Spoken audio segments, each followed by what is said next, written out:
I'm Jim Warren.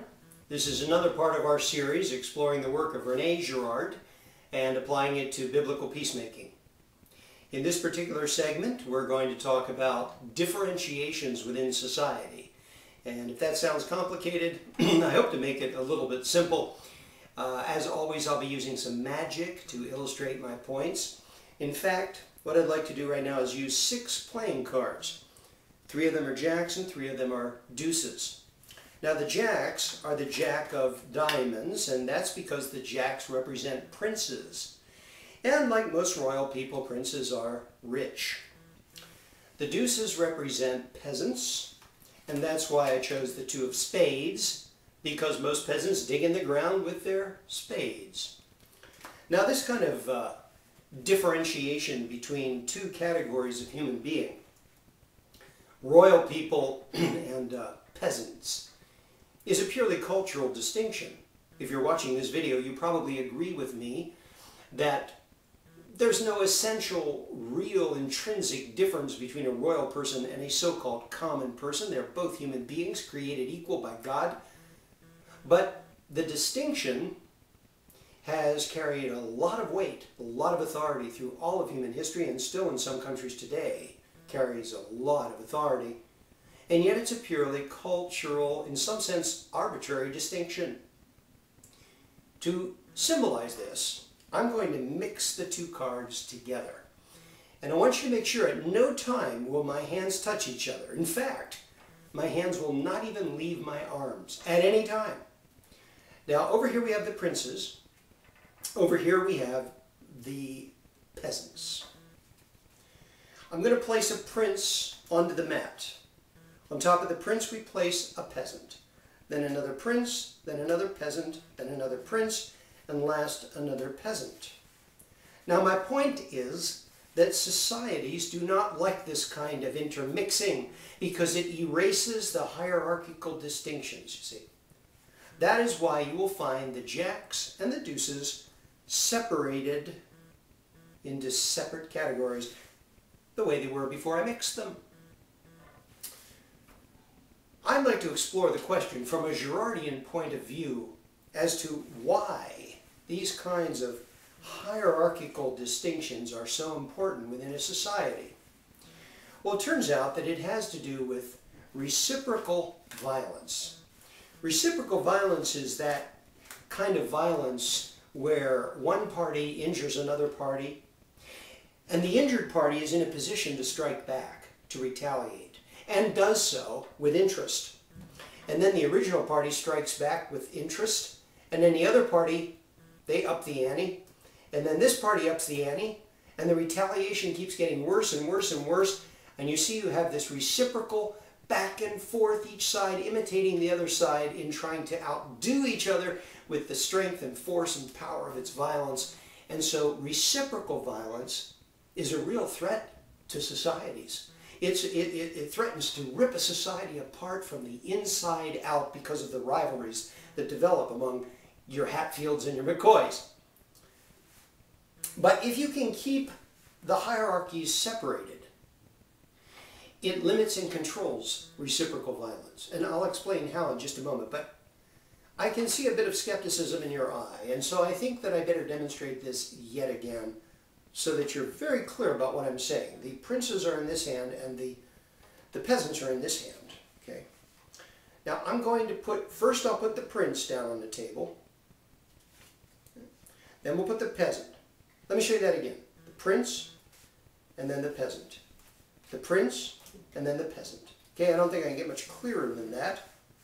But again, as I said, society doesn't like this. Society wants the hierarchy. That is why you will find the princes separated once again from the peasants. Now, Jesus understood very well this kind of thing, and I'll get to that in a moment. But first I want to explain to you why hierarchical distinctions control reciprocal violence. You see, you can have reciprocal violence between the peasants, because they compete for the same kind of thing. They compete for the same plot of land, perhaps for a barrel of grain. And you can imagine these guys taking their axes at each other, or their spades, right? And clubbing each other back and forth with the spades, getting heavier spades, sharper spades. You can have reciprocal violence among this group. But you can also have reciprocal violence among the princes. They all vie for their father, the king's affection. Maybe they all fall in love with the same woman. And so they compete with each other. They fall into rivalries with each other, and they go back and forth, and the violence escalates. But you're not going to have reciprocal violence between princes and peasants. First of all, because peasants are not in a position to retaliate. They're certainly not in a position to keep upping the ante in this continual, one-upmanship of violent encounters. Also, they live in separate worlds. The princes live in their own world. The peasantry lives in its own world. They're not going to be competing for the love of the same woman or the affection of the same father. So this limits reciprocal violence, even though it doesn't limit this kind of violence where the princes beat up on the peasants, which happens all the time. Actually, this kind of violence is part of what keeps the society together because it reinforces that hierarchical distinction. But you're not going to have this, and that's the point. Now, Jesus understood this. One thing he understood for sure is that hierarchical distinctions are violent, inherently violent. Because, nobody volunteers to be a serf. Nobody volunteers for the peasantry. This is a fate that is imposed upon a group of people. And as soon as we use the word imposed, we know we're talking about some form of violence. This distinction was violently created. But at the same time, Jesus also understands that using hierarchical violence to control anarchical violence, well, that's like using fire to fight fire. That's like Satan casting out Satan. That's using one form of violence to try to limit another form of violence.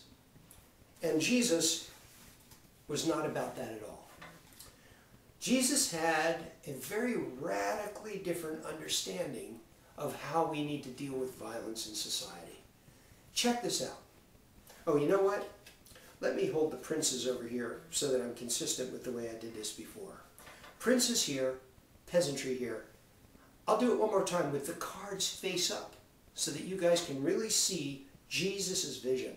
Because to Jesus, you see, that peasant woman who has little more than a penny to her name is just as valuable in the eyes of God as Herod or Pilate with all their money, property, and prestige. To Jesus, we're all children of God. And we should be working side by side to further God's family. And are there distinctions between us? Yes, there are, but they're not violent distinctions. They are distinctions of service and love, where we help each other with our different gifts and talents. But this kind of side-by-side that Jesus envisioned doesn't have rivalry at its core. It doesn't have violence at its core. Of course, we all know what happened to Jesus. He was crucified. Why? Because society loves its distinctions.